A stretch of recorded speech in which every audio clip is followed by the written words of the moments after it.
नमस्कार, मैं हूं आपके साथ आस्था कौशिक। होली से पहले मिलावटखोर आपकी सेहत से कर सकते हैं खिलवाड़, कैसे आपको रिपोर्ट में दिखाएंगे और साथ ही आपको बताएंगे महाकुंभ के दौरान काशी में 30 करोड़ से ज्यादा का साड़ी कारोबार किस तरह हुआ है।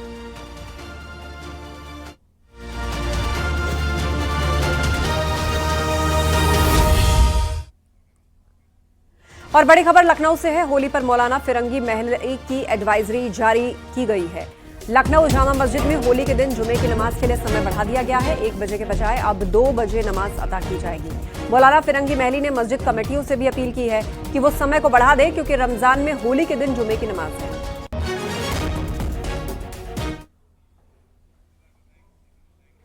तो जामा मस्जिद लखनऊ में नमाज का समय बदला है। होली के दिन जो जामा मस्जिद में नमाज का समय है उसे बदलने की अपील की गई है, उसे बढ़ाकर 2 बजे किया गया है। मस्जिद कमेटियों से भी इसे आगे बढ़ाने का अनुरोध किया गया है।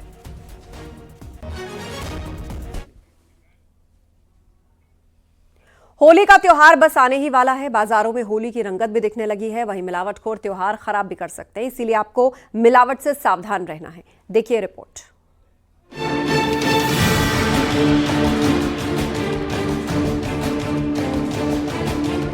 त्योहारों पर मिलावटखोर आपकी सेहत से खिलवाड़ करने की कोशिश करते हैं। अब होली भी नजदीक आ चुकी है। ऐसे में बाजार में मिलने वाले खाने पीने के सामान में मिलावट की आशंका भी रहती है। मिलावटखोर आपके स्वास्थ्य से खिलवाड़ करके आपको बीमार कर सकते हैं, लेकिन आपको होली पर मिलावटखोरों से बचना है। मेरठ में खाद्य विभाग की तरफ से लोगों में जागरूकता लाने की कोशिश की जा रही है।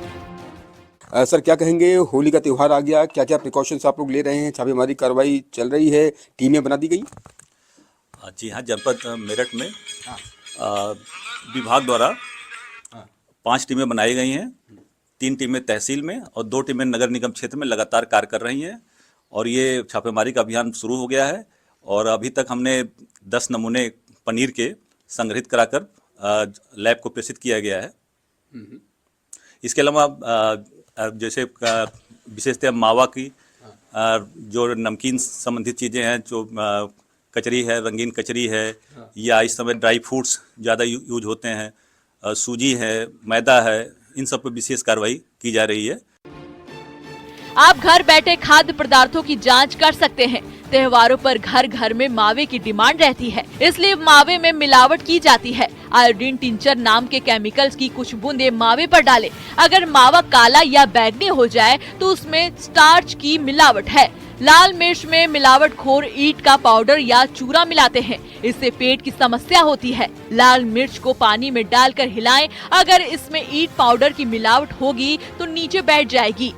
चीनी में चौक पाउडर की मिलावट होती है। चीनी को पानी में घोलने पर चौक पाउडर नीचे बैठ जाता है, इससे मिलावट का पता लग जाएगा। हमारे यहाँ चूंकि एक FSW बैन भी चलती है, फूड सेफ्टी बैन, वो लगातार चल रही है। उसके द्वारा भी हम लोग मौके पर ही जांच करा लेते हैं और अगर फेल होता है, कोई नमूना फेल होता है, तो उनको हम चेतावनी देकर उस पर तत्काल तो छोड़ देते हैं, लेकिन भविष्य में अगर लीगल नमूना उठाया जाता है तो उनके खिलाफ अवश्य कार्रवाई की जाएगी। होली पर केमिकल रंग आपकी स्किन को खराब कर सकते हैं। रंगों को लेकर सावधान रहना बहुत जरूरी है।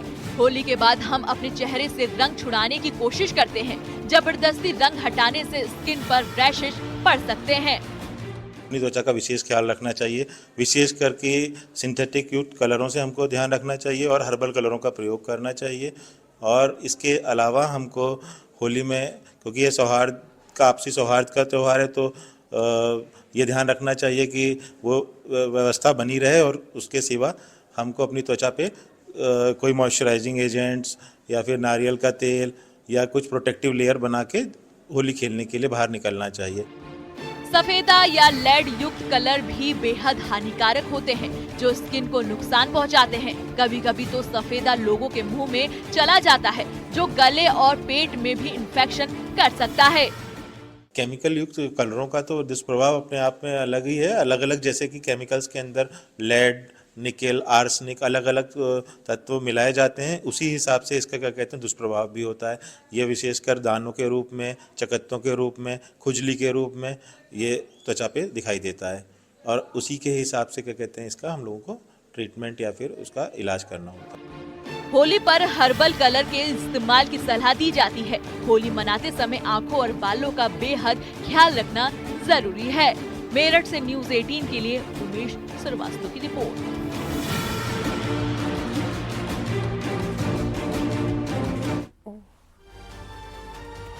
होली का सीजन यानी रंगों के साथ गुजिया वाले मिठास वाला मौसम, लेकिन इस मिठास भरे मौसम में कई लोग आपकी सेहत से खिलवाड़ करने का प्लान कर रहे हैं और इसीलिए आप सावधान हो जाइए, क्योंकि इनके जाल में फंसकर आप बीमार पड़ सकते हैं।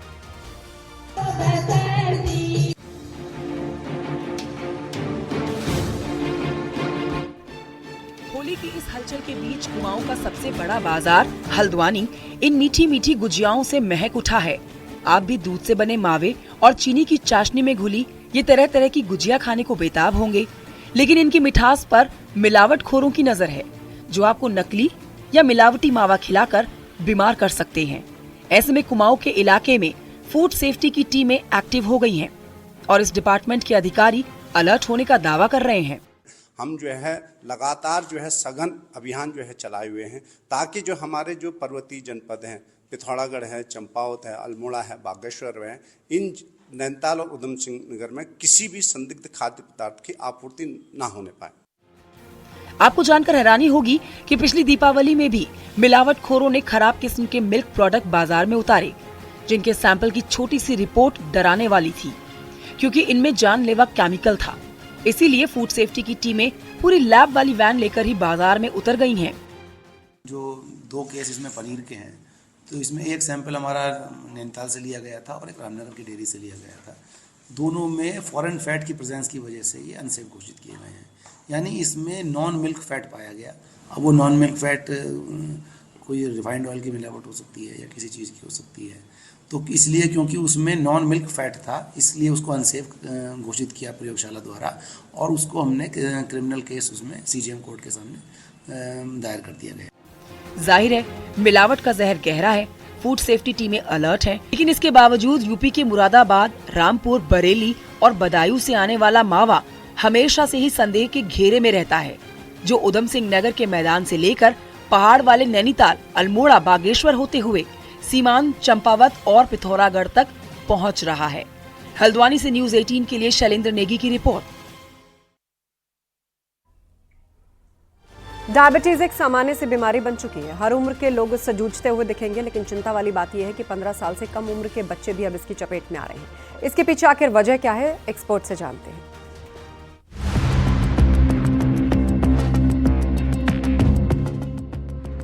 बदलते लाइफस्टाइल से हर साल लाखों की संख्या में लोग इसकी चपेट में आ रहे हैं, लेकिन चिंता वाली बात है कि अब बच्चों पर भी डायबिटीज वॉर कर रहा है।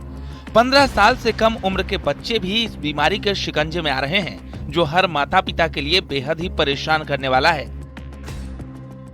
डायबिटीज एक ऐसी बीमारी है जिसको अभी तक ये सोचा जाता था कि वो उन लोगों को होती है जो 40 उम्र से ज़्यादा के होते हैं, लेकिन अब टाइप 2 जो डायबिटीज़ है वो 15 साल के बच्चों में भी हो रही है और ये कई अध्ययनों में साफ हो गया है। कुछ अध्ययन ये भी बताते हैं कि बच्चों के लिए लॉन्ग टर्म इफेक्ट्स भी दिखने को मिल रहे हैं। टाइप 2 डायबिटीज कम उम्र में आ जाती है, ऐसे बच्चों को आगे चल के विभिन्न अंगों में समस्या आने की संभावना ज्यादा होती है। अक्सर ऐसा लगता है कि आपको कि अगर टाइप 2 डायबिटीज कम उम्र में है तो इसको हम टैबलेट से ट्रीट कर लेंगे, बच्चा ठीक रहेगा, इंसुलिन लेने की कोई समस्या नहीं रहेगी, लेकिन ये एक भ्रांति है। अभी तक बच्चों में होने वाले अधिकतर मामले टाइप 1 डायबिटीज के देखे जाते रहे हैं, लेकिन टाइप 2 डायबिटीज का जोखिम भी बढ़ रहा है। वजन लगातार घटता रहता है। डायबिटीज छोटे बच्चों में भी डायबिटीज हो सकती है और वो टाइप 1 डायबिटीज होती है, जिसको हम डायबिटीज टाइप 1 के नाम से या बच्चों की डायबिटीज के नाम से जानते हैं। और ये ऑटो इम्यून डायबिटीज होती है, पैदाइशी होती है और इसमें पता नहीं लग पाता है। बहुत छोटे बच्चों की अगर किसी बहाने से शुगर टेस्ट हो जाती है तो पता लग सकता है। इसके अलावा बच्चों को बार बार यूरिन में इन्फेक्शन हो सकता है, बच्चों को खांसी हो सकती है, बच्चा वेट गेन नहीं करेगा। कम उम्र में डायबिटीज होने से लाइफ सर्कल पूरी तरह बिगड़ जाता है। मोटापे के बढ़ते मामलों ने कम उम्र में डायबिटीज होने के जोखिम को बढ़ाया है। जो लॉन्ग टर्म क्लिनिकल ट्रायल्स हुए हैं उसमें एक बड़ी अच्छी स्टडी हुई थी, टुडेज स्टडी ग्रुप। उसमें कम उम्र के बच्चों को टाइप 2 डायबिटीज वालों को लंबे समय तक 15 साल तक फॉलो किया गया और उसमें ये देखा गया कि उनको 10-15 साल के बाद 50 से 60% बच्चों में वेरियस ऑर्गन्स में, जिसमें आईज हैं, किडनी है, नर्व्स हैं, समस्याएं आने लग गई हैं। तो इसलिए अगर कम उम्र में बच्चों में टाइप 2 डायबिटीज है तो उसको टाइप 1 डायबिटीज से ज्यादा सीरियसली लेना है। शुगर, ब्लड प्रेशर, कोलेस्ट्रॉल, अगर कोई भी अन्य समस्या है तो उसको भी साथ साथ बराबर कंट्रोल करना है, ताकि बच्चे को एक यंग एडल्ट में ये ऑर्गन्स प्रॉब्लम न डेवलप हो जाए। यानी बच्चा खाना भी खाएगा, माँ का दूध भी पिएगा, लेकिन उसका वेट कम होता जाएगा। तो ये बहुत इंपॉर्टेंट ऑब्जर्वेशन होती है छोटे बच्चों के लिए जिनको डायबिटीज़ होने का खतरा होता है। इसको हम टाइप 1 डायबिटीज़ कहते हैं। और एक दूसरी बात यह है कि इस डायबिटीज़ में इंसुलिन डेफिशिएंसी होती है। इन कंट्रास्ट जो टाइप 2 डायबिटीज़ होती है उसमें इंसुलिन ज़्यादा होता है, इनफेक्टिव होता है।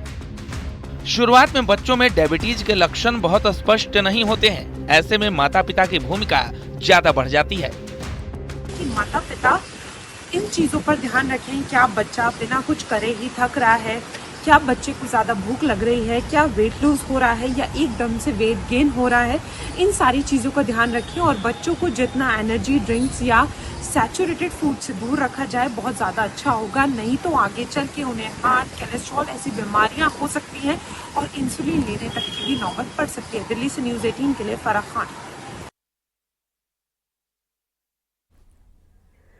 पहाड़ी राज्यों में बर्फबारी का दौर जारी है और इस बर्फबारी से जनजीवन भी प्रभावित है। सड़कें बंद सी हो गई हैं, लेकिन इस बर्फबारी ने पहाड़ी राज्यों की वादियों को खूबसूरत जरूर बना दिया है। सैलानियों के लिए किसी स्वर्ग से कम नहीं नजर आ रही। देश के 3 राज्यों से कुछ ऐसी तस्वीरें सामने आ रही हैं। तो वही बीआरओ की टीम सड़कें खोलने के काम में भी जुटी हुई है।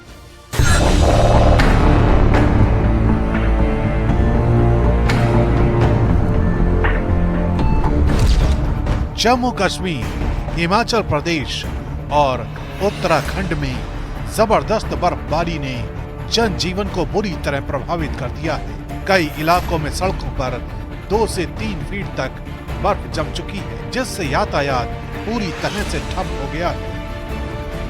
उत्तराखंड के पिथौरागढ़ से आई इन तस्वीरों को देखिए। भारी बर्फबारी ने लोगों की मुश्किलें बढ़ा दी। चीन सीमा से सटी दारमा और व्यास घाटी की सड़कें पूरी तरह बंद हो गयी, जिससे ग्रामीणों को आने जाने में खासी परेशानी हो रही है। सड़कें बंद होने की वजह से गांव वालों को बर्फीले पहाड़ों को पार कर सफर करना पड़ रहा है। धारचूला तक पहुंचना अब किसी चुनौती से कम नहीं है। इसी बीच बीआरओ की टीमें लगातार सड़कों को खोलने के काम में लगी हैं, लेकिन भारी बर्फ के कारण ये काम आसान नहीं। इन घाटियों में जो बर्फ से हमारी सड़क अवरुद्ध हुई थी, ग्रीफ भी लगी है और अन्य जहाँ सेना भी लगी है, आईटीबी भी लगी है खोलने में। तो मुझे लगता है कि शायद 1-2 दिन में पूरी सड़क हमारे दुरुस्त हो जाएगी। और दारमा वैली में कुछ जगह स्लाइडिंग भी हुई है। हिमाचल प्रदेश के कुल्लू और मनाली में भारी बर्फबारी से जनजीवन प्रभावित हो गया है।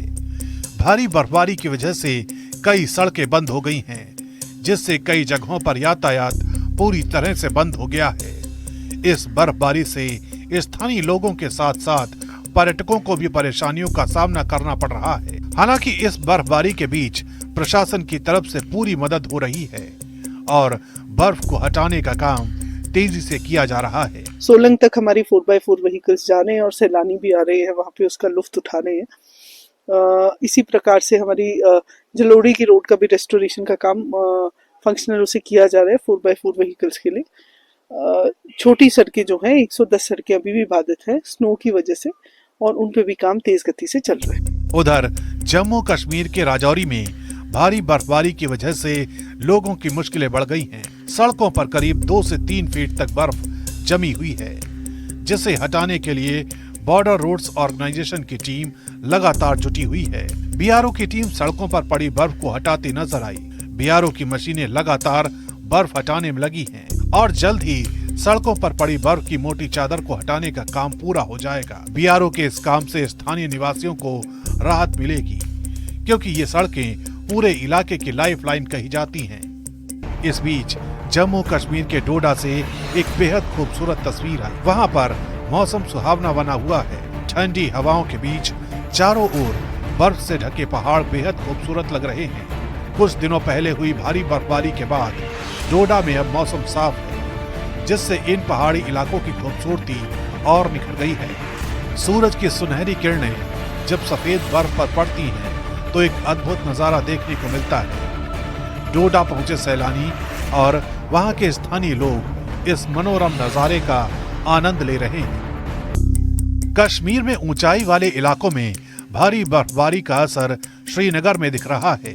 श्रीनगर में ठंड अपने चरम पर है, लेकिन डल झील में सैलानियों की संख्या बढ़ गई है। सामने आई तस्वीरों में डल झील में सैलानी इस बर्फीली हवा के बीच शिकारा की सवारी का आनंद लेते दिखाई दिए। उधर डल झील के ऊपर की पहाड़ी पर बर्फ की सफेद चादर पसरी हुई है। श्रीनगर में बर्फीली हवाएं चल रही हैं। इसके बावजूद वहां पहुंचे सैलानियों की मस्ती कम नहीं हो रही है। घूमने के लिए ही आए हैं और यहाँ बहुत अच्छा लग रहा है। ठंड बहुत अच्छी है। सबसे बड़ी बात है ठंड एकदम वर्जिन है, कोई पोल्यूशन नहीं है, तो यहाँ की ठंड हम लोग एंजॉय कर रहे हैं। बहुत अच्छा लग रहा है। ये ठंड भी बहुत प्यारी लग रही है। इस ठंड के लिए हम यहाँ आए हैं अभी, और हम 42 इयर्स बाद रिटर्न आए हैं इधर। 42 इयर्स बिफोर हम यहाँ आए थे, उसके बाद आज कश्मीर को देख रहे हैं तो बहुत ही चेंज लग रहा है, बहुत ही अच्छा लग रहा है, और कुछ चीज़ें हम वो मिस भी कर रहे हैं पुराने कश्मीर की। हालांकि मौसम विभाग ने अगले कुछ दिनों तक और बर्फबारी की चेतावनी दी है। ऐसे में प्रशासन ने लोगों को सतर्क रहने और अनावश्यक यात्रा से बचने की सलाह दी है।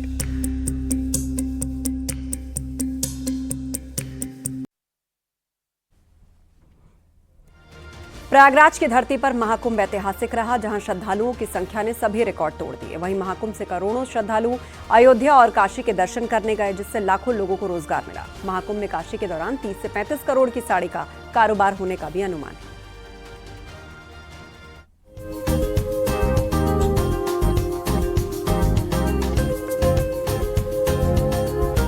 संगम नगरी प्रयागराज में 1.5 महीने में 66 करोड़ 30 लाख से ज्यादा लोगों ने स्नान किया। वहीं महाकुंभ में स्नान के बाद करोड़ों की संख्या में श्रद्धालु महादेव की नगरी काशी भी पहुंचे, जिससे लोगों को रोजगार के मौके मिले। ऑटो रिक्शा, नावे, ठेले पटरी के साथ साथ होटल कारोबार खूब फला फूला। वहीं बनारस की पहचान बनारसी साड़ी भी खूब खरीदी गई। वाराणसी की बात करें तो महाकुंभ के इन 45 दिनों में वाराणसी में 30 से 35 करोड़ का साड़ी कारोबार हुआ। खास बात यह है कि अगर भीड़ आपका वो माल भी खरीद ले जो बिकने योग्य भी नहीं, यानी कि डेड सेल, किसी व्यापार में खासतौर से कपड़ों में एक डेड सेल होती है। जब आप देखते हैं ऑफर लगा के जब कोई भी कपड़े बेचे जाते हैं, तो वो डेड सेल जो कई सालों से पड़ी हुई थी, वो डेड सेल भी बनारस में बिक गई। और माना जा रहा है कि 5 से 6 करोड़ की सड़क पर चादर बिछाकर डेड सेल बिक गई, जिनको तस्वीरें आपने महाकुंभ के दौरान काशी में देखी भी होंगी। महाकुंभ में स्नान के बाद 3 करोड़ से ज्यादा लोग काशी आए। सभी ने यहाँ पर बाबा विश्वनाथ के दर्शन के साथ गंगा घाट की सैर की। छोटे बड़े दुकानदारों को मिलाकर करीब 30 से 35 करोड़ रुपए की बनारसी साड़ी बिकी। वो साड़ी भी बिक गई जो डेड स्टॉक में आती थी, यानी गोदामों पर काफी समय से रखी हुई थी। 5 से 6 करोड़ की सेल वाली साड़ियां बिकने का अनुमान है। 4 करोड़ की साड़ियां फुटपाथ और ठेलों पर बिकी। 400 रुपए से लेकर 10,000 रुपए की साड़ियां बेची गईं। सबसे ज्यादा डिमांड 700 से 900 रुपए की रेंज वाली साड़ियों की थी। हर गली में साड़ी की दुकानों पर भीड़ थी। भर भैया यहाँ तक पाँव रखने की जगह नहीं मिलती थी हम लोगों को दुकान में। तो अगर हम बिक्री के लिहाज से देखें तो जो उम्मीद थी उससे उम्मीद से कितना व्यापार हुआ? उस उम्मीद से तो भैया मुझे लगता है 3 गुना हुआ है। और हमारे ही नहीं, हमारे बनारस में जितने भी साड़ी व्यवसायी एंड कुछ भी जो भी सामान खाने से लेके होटल से लेके 3 गुना हुआ है। और डेड सेल तक बिक गई है। आपको उम्मीद थी कि इतनी भीड़ आएगी, इतनी साड़ी बिक जाएंगी? नहीं, उम्मीद नहीं थी, फिर भी आस्था थी लोगों की, क्योंकि बहुत इतनी भीड़ आई। और इतनी भीड़ में हर किसी ने बनारसी साड़ी खरीदी? जी। ऐसा क्या होता है बनारसी साड़ी में जो हर कोई आया? पता नहीं, बाबा विश्वनाथ की ऐसी कृपा है कि उनका कुछ जुड़ाव है जो लोगों को खींच रहा है कि नहीं, बनारसी साड़ी लेके ही जाना है। बनारस का एक पहचान है बनारसी साड़ी, तो हमें लेके जानी है। हालांकि भीड़ और यातायात दिक्कतों के चलते भारी वाहनों की शहर में आवाजाही पर रोक थी, इसलिए कच्चा माल दूसरे शहरों से नहीं पहुंच पाया, नहीं तो साड़ी की सेल 50 करोड़ के ऊपर भी जा सकती थी। महाकुंभ में अधिकतर दुकानदारों के पास स्टॉक खत्म हो गया, यानी महाकुंभ में काशी में खूब धन वर्षा हुई। वाराणसी से न्यूज़ 18 के लिए उपेंद्र द्विवेदी की रिपोर्ट।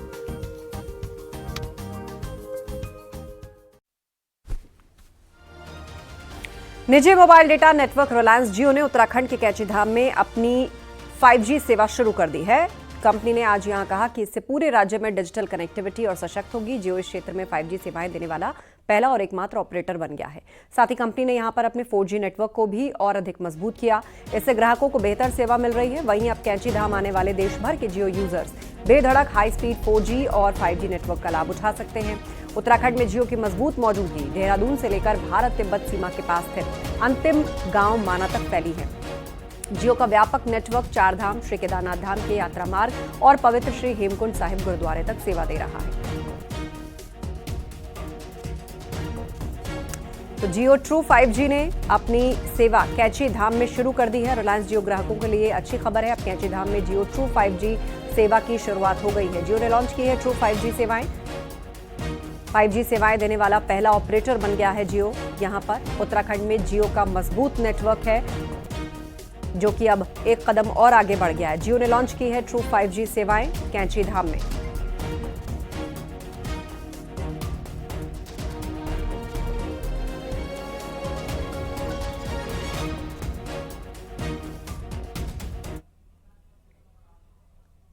और वक्त एक ब्रेक का है, जल्द लौटेंगे।